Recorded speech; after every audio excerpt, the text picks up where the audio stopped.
This program is brought to you by Emory University.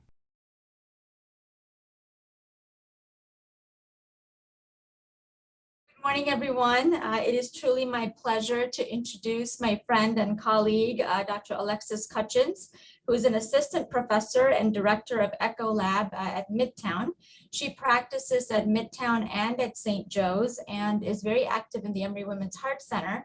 Alexis is always available to answer all of my tough questions related to POTS, and she has become sort of the go-to expert in our system. Dr. Cutchins graduated from Hamilton College and then went to Emory University School of Medicine in 2004.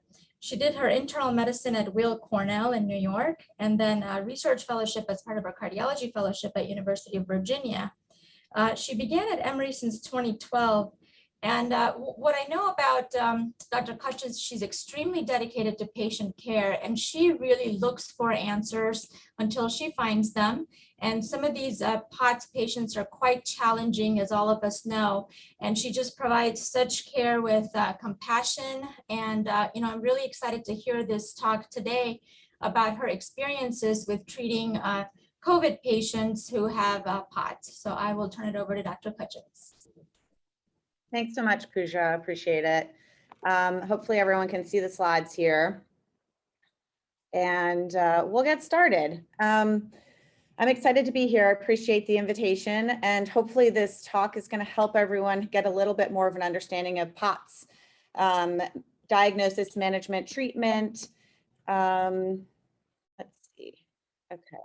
And the post-COVID sort of autonomic dysfunction, long hauler, POTS diagnosis, which is becoming more and more prevalent, unfortunately. And I think we're all of us who practice clinical cardiology are seeing it in our practices. So useful for everyone to sort of get at least my take.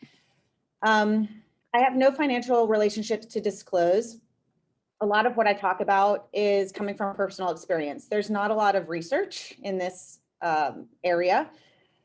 Not even in the POTS arena, but certainly not in the COVID long hauler, post-COVID POTS arena. So take it all with, a grain of salt and with the understanding that this is my sort of trial and error approach. But it seems to help people. So we'll take it off here. We'll see how things go. So in September 2020, I gave a very short talk to primary care physicians about seeing patients post-COVID with long hauler symptoms. And this was just a clinical vignette that I have from that talk, but you can see how I've been doing this now for over a year, which is incredible.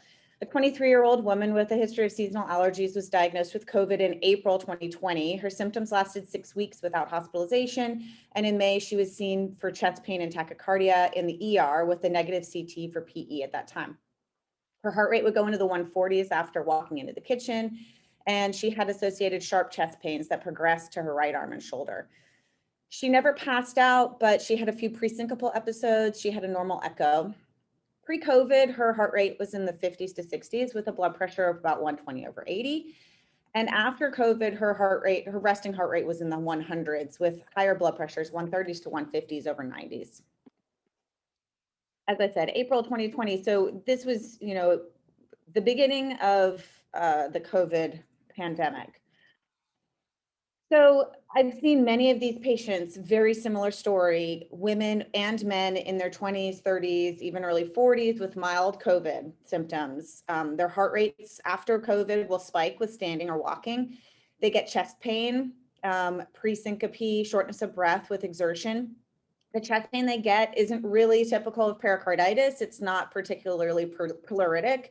Usually occurs with exertion or when their heart starts going faster. It's not your typical anginal chest pain.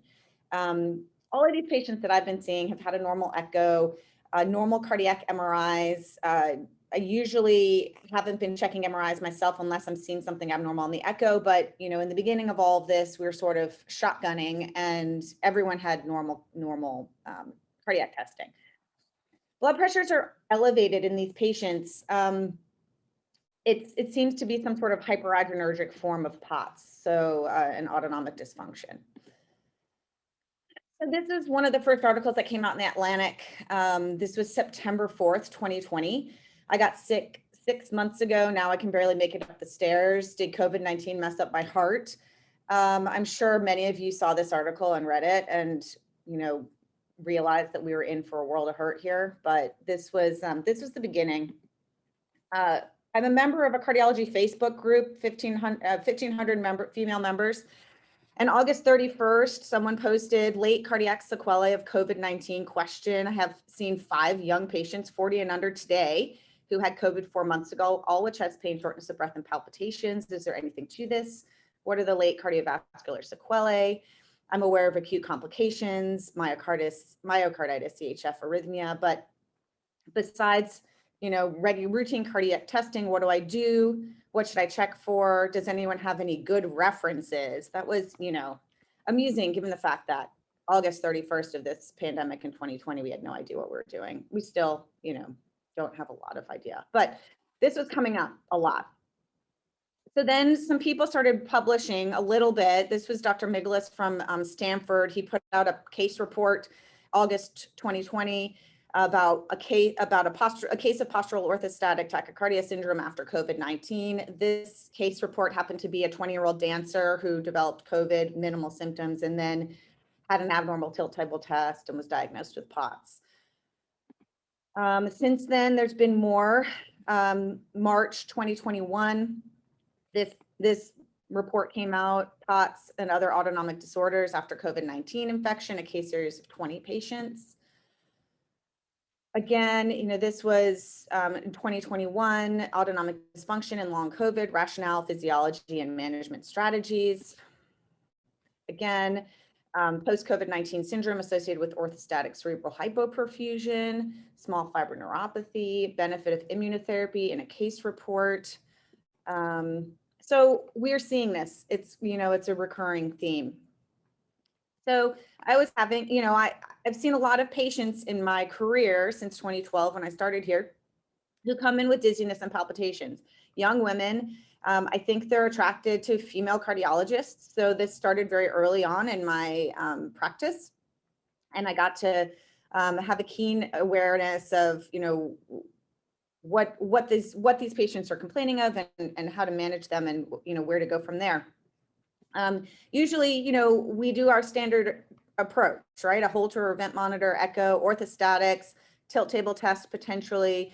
But with these patients and their complaints, a lot of the diagnosis and a lot of kind of figuring out what is truly underlying their disorder comes from their history. So during the pandemic, when I first started seeing these people over Zoom, I would have them record their lying, sitting, and standing heart rate and blood pressure at home, standing after 10 minutes. Oftentimes I'd have my nurse call them in advance and try to do these special vitals for me. So we have some information going into the Zoom appointment. Obviously I took a detailed symptom history, and, if for a diagnosis of POTS, you want the heart rate to go up by 30 beats per minute with standing from a supine position, or sustain at 120 beats per minute or greater after 10 minutes. So we were looking for these findings in these patients and finding them. So what's POTS?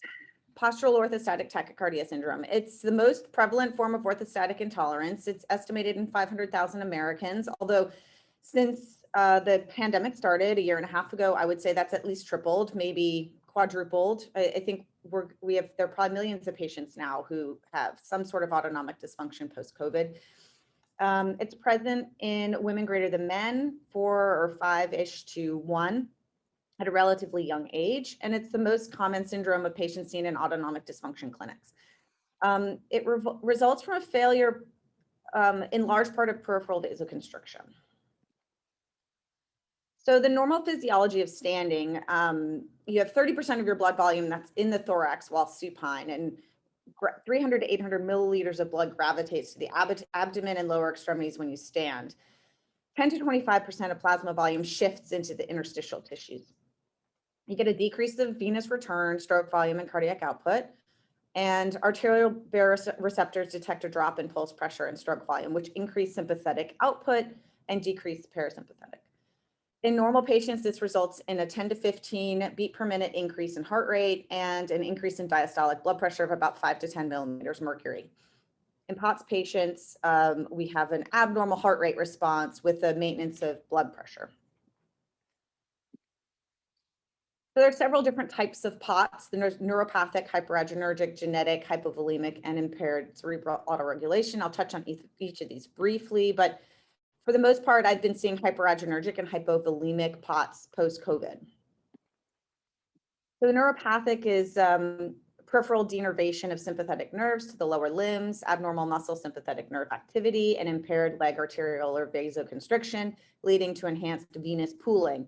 So the nerves that innervate the lower body circulation are impaired, causing fluid retention in the lower extremities and a deactivation of regular vasoconstriction. In the hyperadrenergic, there's about 30% of POTS patients have elevated standing catecholamine levels. The hyperadrenergic response could be compensatory for hypovolemia or peripheral dysautonomia. Often these patients have resting elevated blood pressures compared to other POTS patients, but they still have that orthostatic tachycardia response when standing. There's the mutation encoding the norepinephrine transport protein. It impairs norepinephrine reuptake, resulting in excessive sympathetic stimulation. That's a genetic mutation that people are born with. There's also, you can mimic this by using medications that block norepinephrine reuptake, like SNRIs, tricyclics. Patients who have maybe a predisposition to POTS or sort of have that phenotype have less tachycardic reserve, and they may end up being very tachycardic or more tachycardic than expected on these medications, and stopping them actually does a lot for their symptoms. Hypovolemia is sort of, there's a spectrum, right? We all know that if you're dehydrated, you're going to have a tachycardic response to standing, and you're going to get dizzy and short of breath. But you can also see an absolute low red blood cell volume occurring in POTS patients. That's aggravating symptoms of orthostatic intolerance. Relative hypovolemia that occurs from venous pooling and capillary leakage, which is a theme here, and low renin levels in hypovolemic POTS patients, which impairs their sodium retention, so they can't become more euvolemic on their own. It can be explained by renal sympathetic denervation impairing renin release. And then there's impaired cerebral autoregulation. POTS patients have excessive decrease in cerebral blood flow during tilt testing, demonstrated by transcranial Doppler. It's possibly due to a combination of excessive sympathetic outflow to the cerebral vasculature and hyperventilation in addition to tachycardia. So just a recap of the etiology, we have the distal denervation, hypovolemia, changes in venous function, cardiovascular deconditioning, baroreflex abnormalities, increased sympathetic activity, genetic abnormalities, but a lot of these diagnoses come on after a post-viral or tick-borne illness. So we see that preceding POTS diagnosis in many patients. A lot of patients have a sort of associated disorders. So mitral valve prolapse, chronic fatigue syndrome, mast cell activation abnormalities, Ehlers-Danlos and joint hypermobility or other mixed connective tissue disorders, and Raynaud's. Patients who have these may have a predisposition to developing POTS in their lives, and it probably has something to do with the mixed connective tissue issues and sort of relaxation of their vasculature and decreased venous return. Mast cell activation is something that sort of comes up more and more as I continue to see patients with POTS. It's episodic flushing with surges in tachycardia, sometimes with orthostatic hypertension, hyperadrenergic response to standing. It's treated with H1 and H2 blockers along with central acting agents to decrease sympathetic discharge. And in these patients, beta blockers can trigger mast cell degranulation. It's not common, but it can happen. So with post-COVID POTS, I've seen this occurring in otherwise healthy patients. They don't necessarily have mitral valve prolapse or Ehlers-Danlos. They're healthy 20-somethings, 30-somethings, both male and females. There doesn't seem to be any underlying or associated condition. for this autonomic dysfunction, POTS, sort of inappropriate sinus tachycardia picture to develop. It tends to be this more of this hyperadrenergic form, like I've said, so which is also what's seen with mast cell activation syndrome, and that sort of ties together in the treatment of patients with post-COVID POTS. So POTS clinical features, I mean, I know that we've all taken care of these patients and it's complicated and there are a lot of symptoms, but dizziness, lightheadedness, weakness, blurred vision, fatigue, palpitations, tremulousness, anxiety, nausea, abdominal cramping, bloating, constipation, diarrhea. All of these are common symptoms in POTS patients. They can be the onset can be gradual or abrupt. It can start after a life stressor. Sometimes patients will have a family member who dies and then they develop POTS. Other patients get COVID and develop POTS. So, you know, there can be sort of this stressor, but it doesn't necessarily have to happen. The symptoms wax and wane, or they can be very persistent. So you can, you know, feel like your POTS is completely under control and you've been cured, and then 2 years later you develop symptoms again, and it just sort of comes and goes. Often these patients, if they're stressed or if they've been ill, if they got the flu, you know, and they already had a previous diagnosis of POTS, that's going to trigger another episode, or it's going to push them into POTS symptoms. The symptoms can also be aggravated, obviously, by exercise. The postprandial state has a lot of triggers: carbohydrate intake, menstrual cycles, and heat. Either a hot environment or hot bath or shower can trigger POTS symptoms. So this is just a photograph of from an article where patient was with POTS was imaged. This A and B shows the coloring of the patient's lower extremities during tilt table test. A is when the patient is standing with the tilt, and B is lying supine. And you can see the ruddiness and the venous congestion that's occurring in the patient in panel A during the standing portion of the tilt table test. This is classic of that venous congestion, that pooling that we see. In C and D, this is just demonstration of joint hypermobility in an Ehlers-Danlos patient, and you can see some findings in these patients that, you know, we look for joint hypermobility and to see if that's, you know, a predisposition for that particular patient. But this just demonstrates what that hypermobility looks like. So we've touched on this a little bit, but the diagnosis of POTS is made with an exaggerated increase in heart rate with standing or tilt table test. The increase in heart rate is greater than 30 beats per minute, or an increase to 120 within 10 minutes of the tilt. In the adolescent and the pediatric population, that heart rate needs to go greater than 40 beats per minute with an increase with the standing. And so there's just a little bit of a nuance. There's usually no orthostatic hypotension. If anything, blood pressure usually goes up in these patients. But a lot of these patients start with very low blood pressures, and it's part of the reason they don't tolerate that tachycardic response to standing. So here's just an image from UpToDate of, you know, the results of what a tilt table test looks like and what the results show. On the far right, you can see postural tachycardia syndrome, where upon standing with the tilt, you get this rapid rise in heart rate that's sustained. At the bottom panel is blood pressure, which remains stable. You can compare this to autonomic failure, which is a tremendous drop in blood pressure. It's the orthostatic hypotension and neurally mediated syncope, which we really don't see a rise in heart rate that much with standing, but after standing for some time, you get this significant drop in heart rate and blood pressure, which causes syncope. So what looks like POTS? Autonomic neuropathy, central dysautonomias, bed rest deconditioning, side effects of medications, dehydration, pheochromocytoma, anemia, cerebrospinal fluid leak can look like POTS, although usually associated with an orthostatic headache. Many patients with POTS are thought to have some sort of panic disorder, anxiety, somatization, chronic fatigue. This is due to the vague symptoms and systemic complaints. They're just, you know, really their review of systems is check every box is checked, right? So people sort of start to doubt if there's anything really wrong with these patients. But if you can recognize the diagnosis of POTS and validate these patients and let them know that they're not crazy, they don't just have anxiety, they actually, there is a reason why they're passing out when they stand up, multiple times a day. That really helps in terms of motivating them to get better and helping them, find a cure for their symptoms.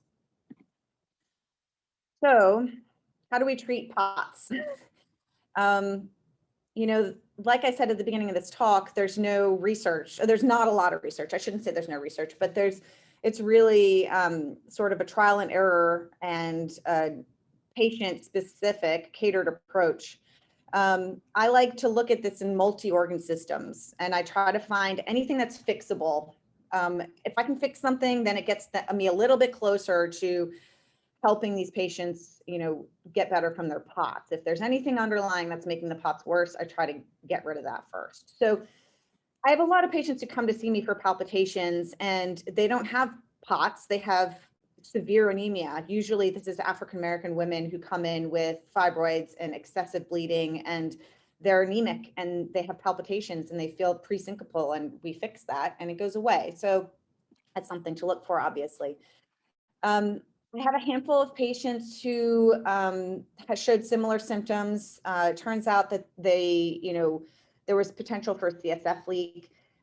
This is very rare. It's seen in women 30 to 40, similar symptoms, but with a positional headache, but it's fixable. You can treat that with a patch. So if you can treat the CSF leak and they can improve, then that's obviously something we want to do. It's not easy to diagnose, and it's not very common, but it's something to look for, at least ask about. Also, patients with CSF leaks usually have Ehlers-Danlos, mixed connective tissue disorders, some sort of underlying issue that causes them to be predisposed to that. Venous insufficiency, that's something obvious, but sort of not so obvious. If patients have symptoms of venous insufficiency, I check for that with lower extremity Dopplers, and if they have reflux and if they have valves that are incompetent, then I send them to vascular surgery to get fixed, and oftentimes they feel much better afterwards. Mast cell activation syndrome, I have patients who have seen me for their POTS for years, and then they start developing rashes and intolerance to heat, and they go and see allergy immunology, and they get diagnosed with mast cell, and it gets treated, and then their POTS goes away and they're no longer on any medications for POTS. So over the course of seeing these patients in the last 9 years or so, I've started screening for those symptoms myself, and in fact, going ahead and treating patients if they have any kind of mast cell activation symptoms, because I find that it helps with their POTS. FMD, I look for if patients come in and they're hypertensive. I check their renal arteries for stenosis. That's something that can be fixed. I've had a couple of those. They come to see me for palpitations and dizziness, and it turns out they're hypertensive. They have FMD, and we can fix that, which is great. So iron supplementation, regulating heavy menstrual cycles, the CSF patch, like I said, mast cell stabilizers, venous ablation. These are all treatments that I sort of start with to see if I can eliminate the underlying etiology of their symptoms. But otherwise, once we've kind of set that aside, we start looking into treatment of POTS specifically. There are very few randomized controlled trials looking at the treatment for POTS. The most prevalent treatment that seems to work the best is exercise. And there was one study of 31 patients demonstrating less symptoms in patients randomized to a jogging program after 3 months.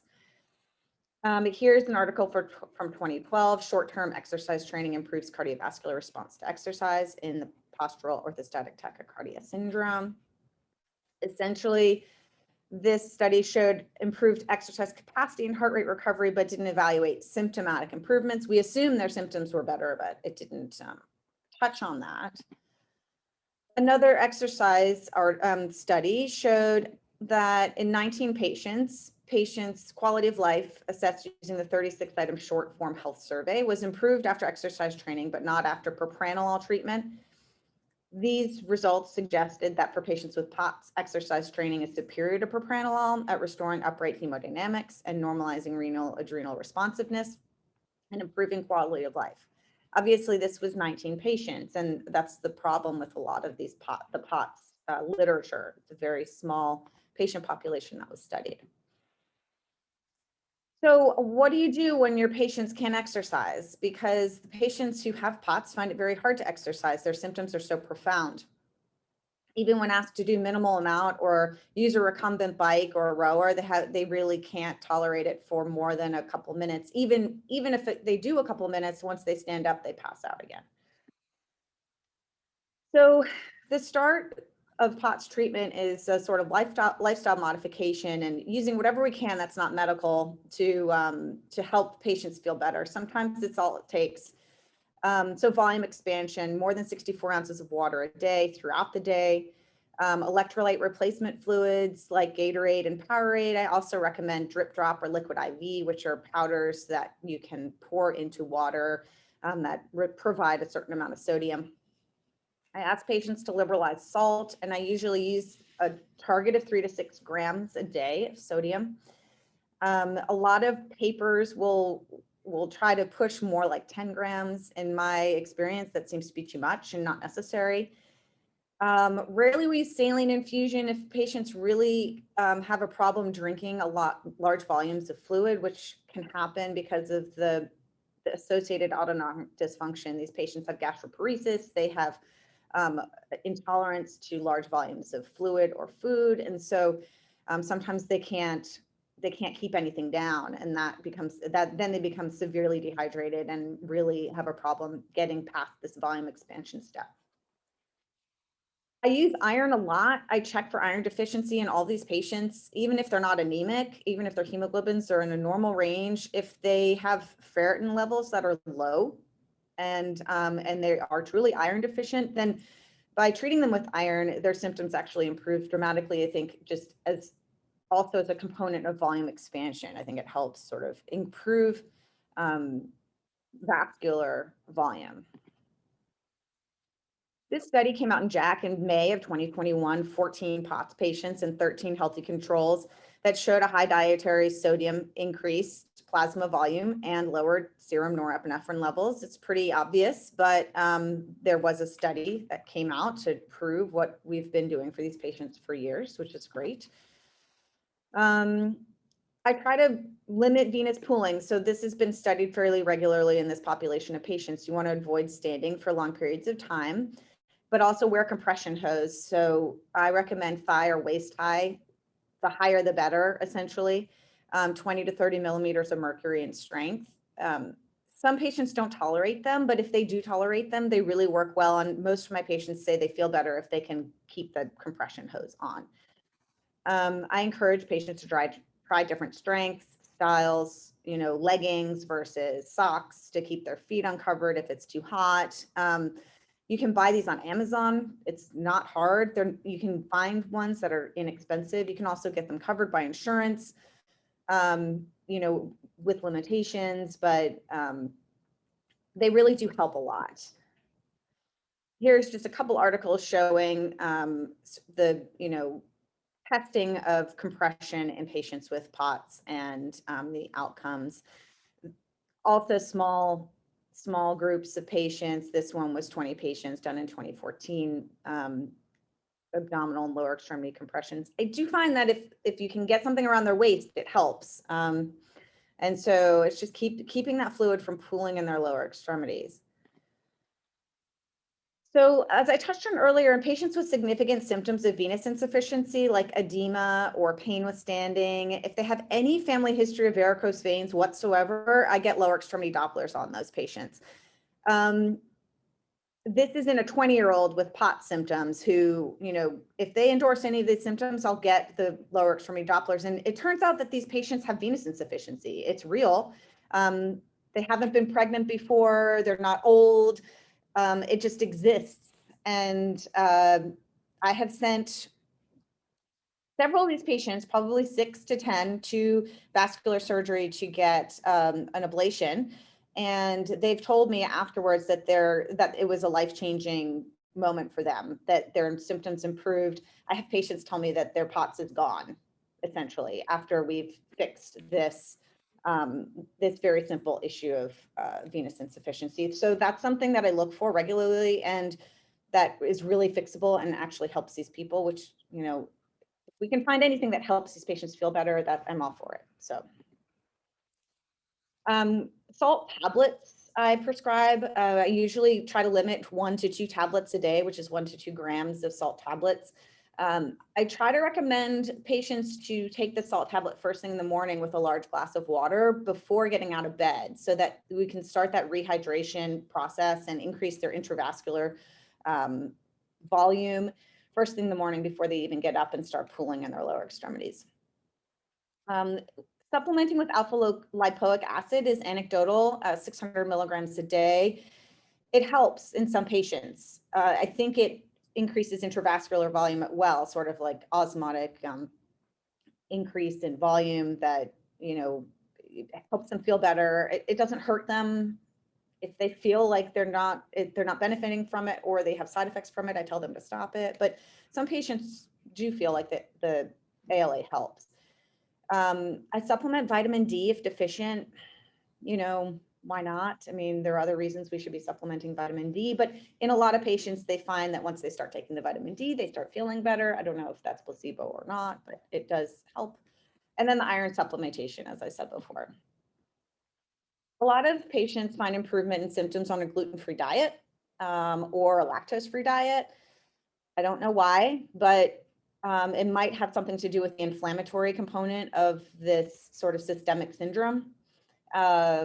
It's not hard to try. It doesn't hurt them. So I often recommend that to begin with, to see if changing their diet does help, because in a large number of patients, it does. But what do you do if patients, you know, try all of this and fail? They still can't get to a point where they're exercising regularly and tolerating a minimal activity. I start them on medications. So, and there are multiple medications we can use, and I'll sort of touch on them and go through that. Fludrocortisone is a mineralocorticoid that promotes sodium and fluid retention and improves sensitivity of alpha adrenergic receptors. I usually start it at 0.05 to 0.1 daily, and I go up to 0.2 daily. I usually don't go beyond 0.2 daily. If it's not helping, I stop. It does help increase salt and water intake, and it helps sort of boost blood pressure some. So if you've got a patient with POTS whose blood pressure is chronically low, then by elevating the blood pressure a little bit, they can tolerate that tachycardia a little bit better. You need to monitor potassium levels. They can drop on fludrocortisone, but it expands the intravascular volume. Midodrine is a peripheral alpha-1 agonist, and it helps with peripheral arterial and venous constriction. So it raises blood pressure in that fashion. It's very short acting, which is nice. We start at 2.5 milligrams 3 times a day and go up to 10 milligrams 3 times a day. I tell patients to take it first thing in the morning and then every 4 hours after that. So 7 a.m., 11 a.m., 3 p.m., and to not take it within 4 hours of bedtime or lying flat because of concern for supine hypertension. The concern for supine hypertension is much more of an issue in the elderly population who you're using midodrine for orthostatic hypotension. They largely have high blood pressures when lying flat, so you don't want to give them midodrine right before they lie down because it just raises their blood pressure even more. I have not found that to be a major issue in my young POTS patients with chronically low blood pressures, but it is something I tell them. Obviously, it's something we all have to be aware of. So sometimes I need to use Florinef or fludrocortisone and midodrine to raise blood pressure enough so that patients can tolerate a beta blocker. And the beta blocker is obviously there to lower the heart rate and lower that tachycardic response and those fluctuations in heart rate with standing and walking. There are studies on propranolol, 20 milligrams 3 times a day, that show improvement in tachycardia and in symptoms. Maybe not as good as exercise. However, some people really can't get to that exercise point. And so this is when we start using medications. I do have a population of POTS patients who take a low dose propranolol right before exercise so that they can tolerate the activity. That helps. Bisoprolol has been looked at, a beta-2 adrenal receptor blocker. It's cardioselective and it prevents vasodilation and tachycardia, but it can cause drops in blood pressure a little bit more than the others. There's no data and there's no research, no studies on other beta blockers, but the ones I tend to use the most are Toprol XL, Nadolol, and Acebutolol at low doses, but they don't have significant effects on blood pressure and they do tend to lower the heart rate well. So I tend to stick with those. I like the long acting ones. I like the fact that the patient only has to take them once a day. And patients do really find a significant improvement in symptoms on these medications. Nadolol works really well, but it's not cardioselective, so I avoid it in patients with an asthma history. Short-acting propranolol, as I said, works well as needed. And then acebutolol works well in younger patients with tachycardia that's resistant to other beta blockers. I've been using this a lot actually in this post-COVID population of these 20-somethings who don't really have a profound result when I treat them with other beta blockers, but for some reason, the acebutolol is what really kind of takes their heart rate down, which has been helpful. I use calcium channel blockers actually more than you would think. Long-acting diltiazem at low doses. The reason I use it is when I have patients with Raynaud's syndrome, when some of them have very bad Raynaud's with, you know, ulceration in their fingers and hands and severe pain, the diltiazem helps treat that as well. So it does help block the heart rate response, but it can worsen venous pooling. So we need to monitor for that as well and make sure patients are wearing compression socks and moving their lower extremities. Most patients find that the symptomatic improvement in heart rate is beneficial, and they don't have as much of that side effect of the venous pooling, but sometimes we have to stop the calcium channel blocker because it's too dramatic. So, you know, if the patients can't tolerate a beta blocker or a calcium channel blocker because of drops in blood pressure, that's when I start with the azabardine, which is a funny channel blocker and doesn't drop blood pressure. It does slow heart rate. You can use it 2.5 milligrams twice a day to start with. There was a retrospective case study reviewed of 20 patients treated with it. 8 of those patients reported decrease in tachycardia and fatigue. 4 reported decrease in tachycardia. Here's another study that came out in 2017 showing a retrospective review of 49 patients. 38 patients reported improved symptoms, their lightheadedness and palpitations with a significant drop in sitting and standing heart rate. So it works well, but it's hard to get approved by insurance. And usually I have to demonstrate that beta blockers and calcium channel blockers have failed in order to get this approved for patients. Yeah. So clonidine patch is something that I've moved towards in the post-COVID era as a cardiologist, and in my training, you know, I've always been under the impression that clonidine is one of the worst medications ever. But in this population of patients post-COVID, they seem to have these surges in blood pressure and heart rate that become well managed on the clonidine patch. So it acts centrally to decrease the sympathetic nervous system outflow. It stabilizes their heart rate and blood pressure. It can cause worsening drowsiness and brain fog. So if patients sort of initially have a good response to this, but then tell you they're continuing to have this brain fog and this dizziness, then I often tend to try to take them off the clonidine patch again and see how they do. But the nice thing about the patch is I can use it in low doses, 0.1 weekly. And if you take that patch off, you're not going to get an abrupt rise in blood pressure. There's not going to be, because of the long-acting nature of it, there's not going to be a real reflex hypertension. Droxidopa is another medication originally studied in Parkinson's patients for orthostatic hypotension. It works anecdotally in POTS. There was a small retrospective study of 37 patients treated for POTS that showed dizziness, syncope, and fatigue improved. This is another one where you have to watch for supine hypertension. It's dosed 3 times a day and titrated up from 100 milligrams 3 times a day up to 3 or 600 milligrams 3 times a day.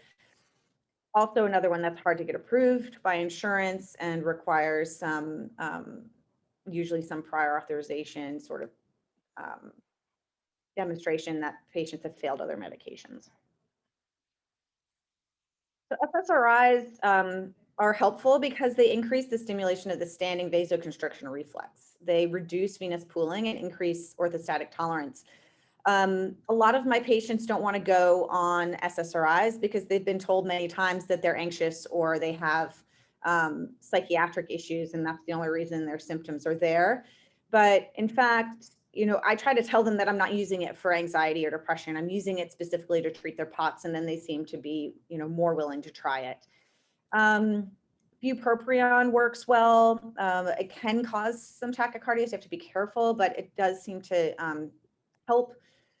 Cymbalta, which will increase norepinephrine, and that's not ideal, works very well if there's concomitant chronic pain.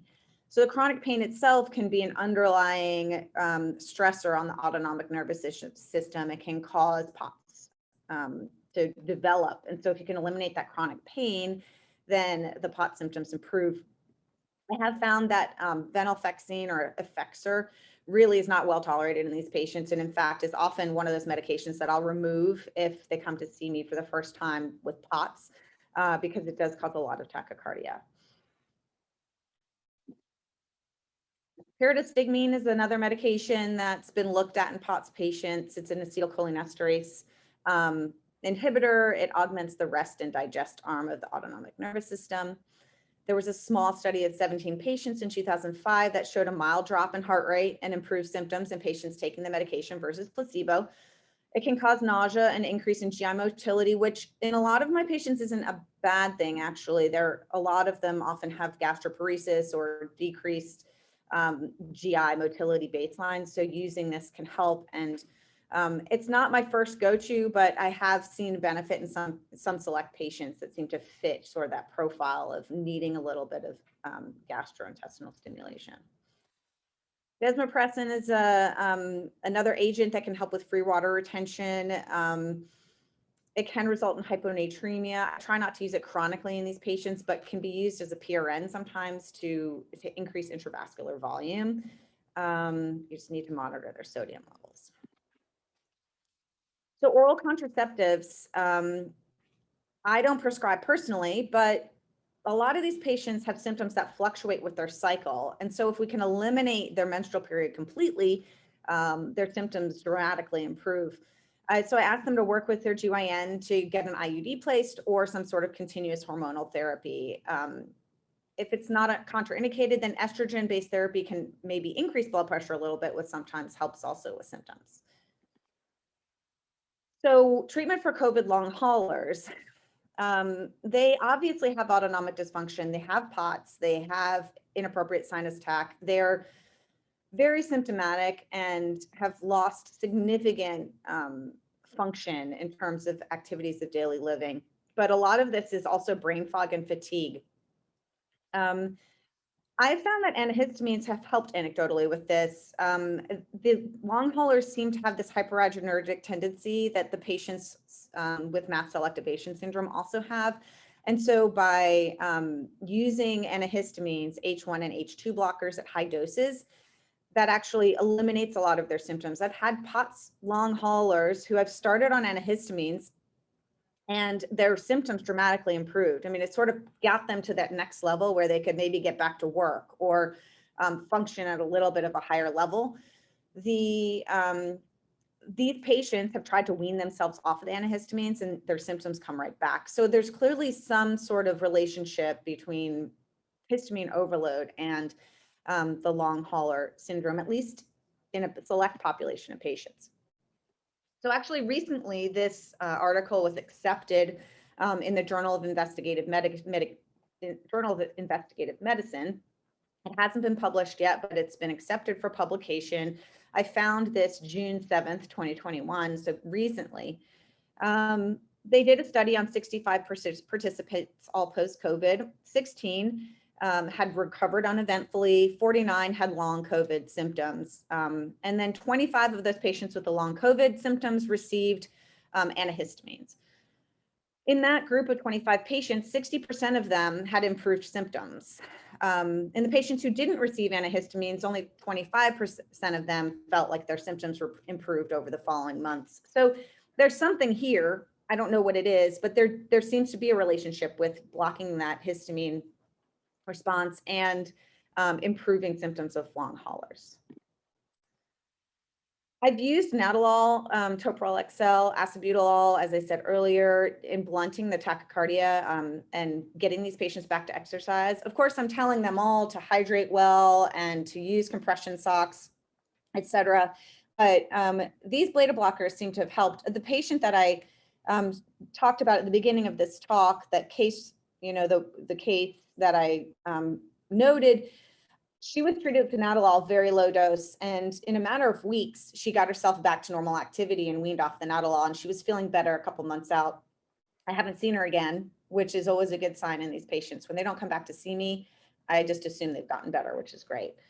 The clonidine patch, as I commented on before, has been useful in these patients, but also antihistamines. And the doses I use, this is Zyrtec 20 milligrams twice a day, or famotidine 20 milligrams, and in addition to famotidine 20 milligrams twice a day, which are higher than over-the-counter doses, but don't seem to really have any adverse effects. I tell patients that this is anecdotal. I don't know if it's going to help them or not, but it shouldn't hurt them. So they should try it. And they're always willing to obviously try whatever they can to get back to their baseline. Anecdotal treatments that I haven't found useful. A lot of people were saying that if you get vaccinated once you've gotten the long hauler syndrome, that your symptoms improve. Of all of my patients that have COVID long hauler symptoms, none of them have improved with vaccination. That's my anecdotal experience. Low dose naltrexone, that's another one that's been sort of talked about. Some data for that in chronic fatigue and chronic pain. So it's possible that that could be something in the chronic fatigue and chronic pain population. You got to be on it for several months before you start seeing any kind of improvement. But I have not really dabbled in that and have not seen any benefit in the long haulers, but it's a possibility. So in summary, POTS is underdiagnosed and it's got multiple clinical manifestations. Certainly lifestyle modifications can dramatically improve symptoms. There are many treatments for patients with POTS, including volume expansion, SSRIs, beta blockade, and others. Exercise is extremely beneficial in patients who can tolerate an exercise program. I've had patients cure themselves of POTS by really getting into exercise and starting religiously exercising regularly. Recognizing the syndrome helps patients improve their quality of life. Just knowing that there is something there that's wrong really does help these patients sort of understand and move forward after they've been struggling with symptoms. For POTS post-COVID, it's essential that the patients work on volume expansion and compression. Antihistamines are pretty benign and seem to help in a large population of these patients, although not all of them respond. Easing back into exercise is important. I always check an echo on these patients to rule out potential myocarditis, pericarditis. And if I'm suspicious for an SVT, I'll put a monitor on them and make sure that they're not having any kind of other arrhythmia. But if they need something else in order to resume exercise, then I add medications to their treatment. And that's it. So if anyone has any questions, I'd be happy to help. Thank you, Dr. Cutchins. That was fantastic. And every time I hear it, I always remind myself to learn about some of these newer medications that you mentioned. Dr. DeLurgio has a question. Seems like POTS may have also been seen after COVID vaccinations. It kind of triggers POTS. And I've seen a couple of patients like this in clinic as well, where after the vaccination, they were treated as kind of adverse reaction to vaccination, but then keep having tachycardia. Can you comment on that? Yeah, I've had a handful of those patients too. A couple notes. So the patients who I've seen who have developed POTS post-vaccination seem to have not had any symptoms before the vaccination. So they weren't sort of a POTS phenotype prior to vaccination. I don't know what the mechanism is there or why it's happening, but there does seem to be a handful of people who are responding that way to the vaccine. I'm treating them the same way I'm treating all the other POTS post-COVID patients. But what I have found is that my patients who have had COVID, or sorry, the patients who had POTS going into the pandemic, and then ask me if they should get vaccinated because they're concerned about any kind of adverse effects from the vaccine.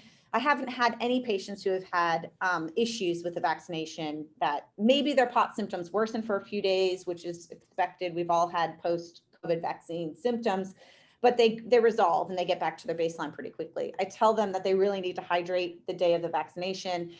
If there any medications they're already taking for their POTS, I tell them to continue taking the day and the day after, of the vaccination, and they do fine with the vaccination. So if that's ever a question, but I don't know why, to Dr. Delurgio's question, I don't know why these patients, some handful of patients are developing POTS, but I have seen it as well. So it's there.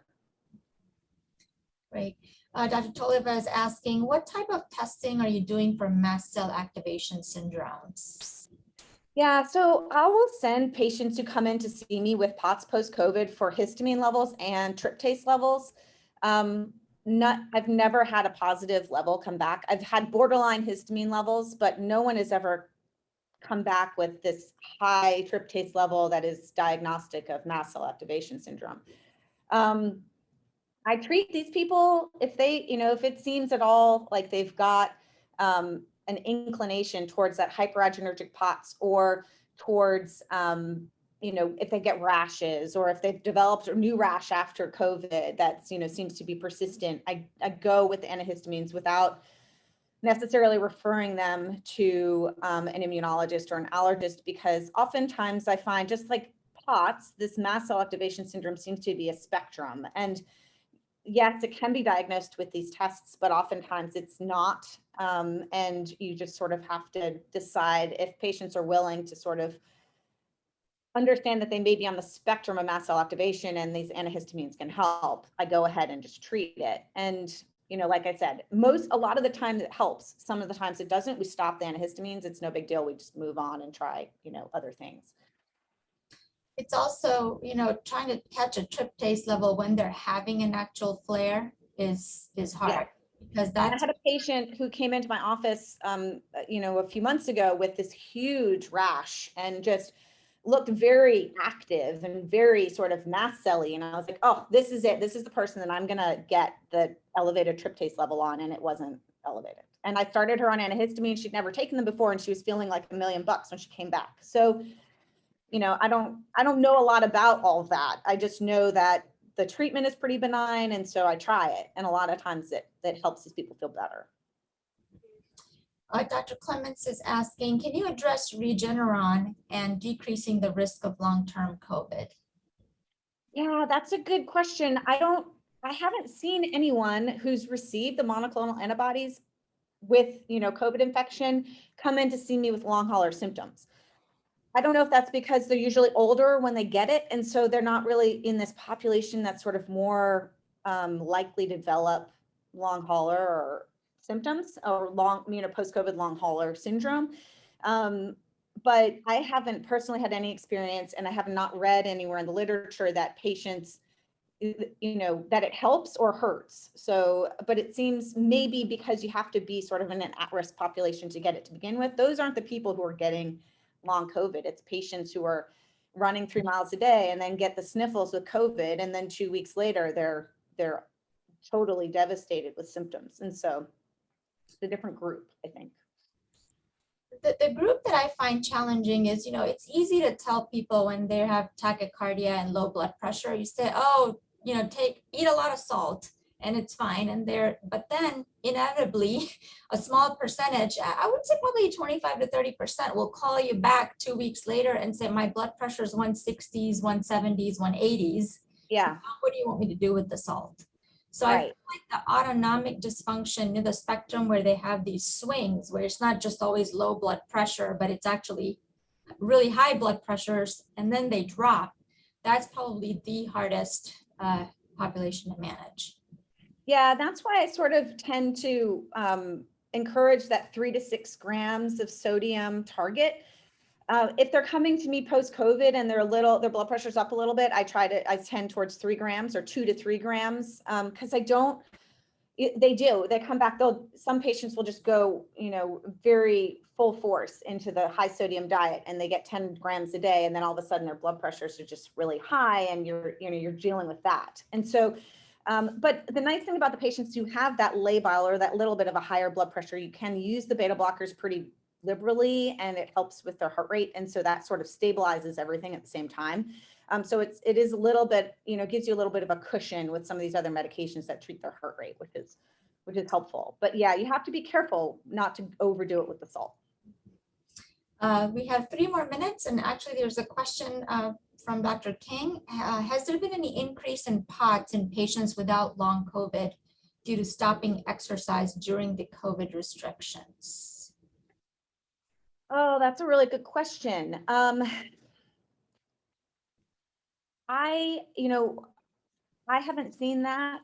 I think that I've sort of had the same experience, with my usual, POTS patient population coming in to see me, the ones that haven't had COVID.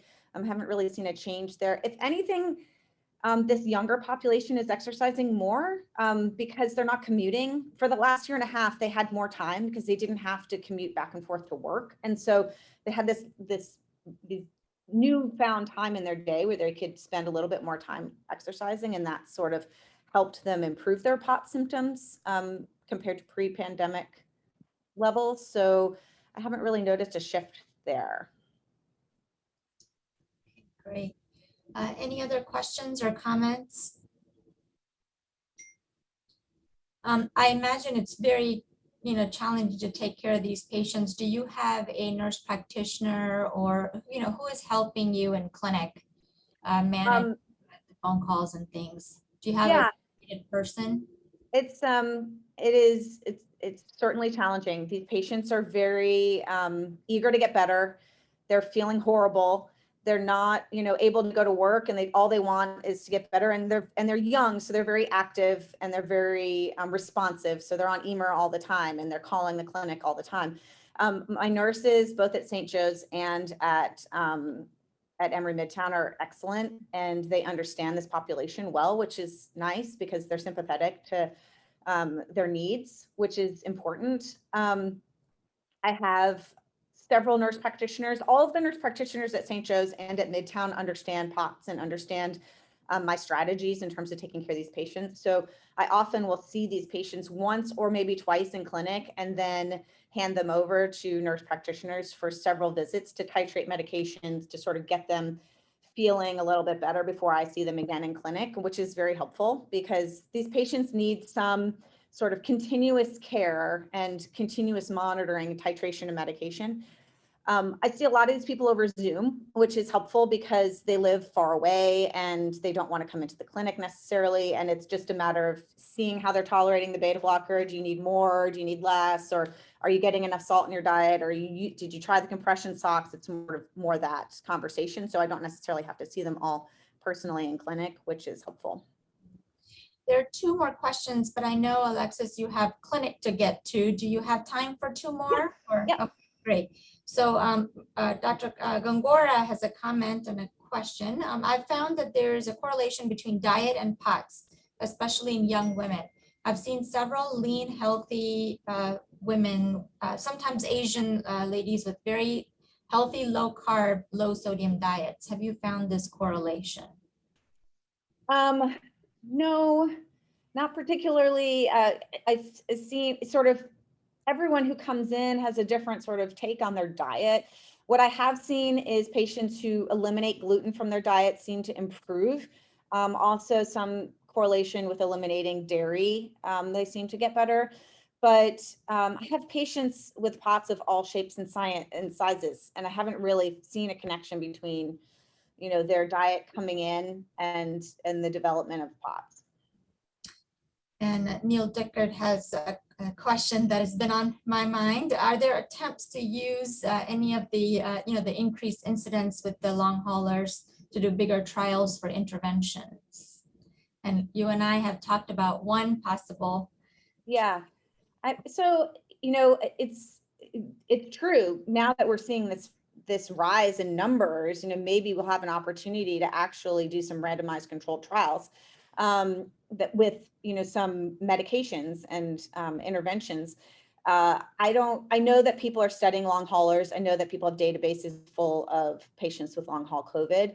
And we're monitoring them. We're trying to see, people are looking at blood work, trying to see what predisposes you to developing the syndrome and why do some people get long hauler syndrome and some people don't. But I don't know specifically personally of any clinical trials that are, that I'm admitting patients into. I don't have, that hasn't come across my desk. Okay, great. Thank you so much for your absolutely wonderful talk. And thanks for having me, Pooja. I appreciate it. Great. If anyone has any other questions, feel free to text or email me. The preceding program is copyrighted by Emory University.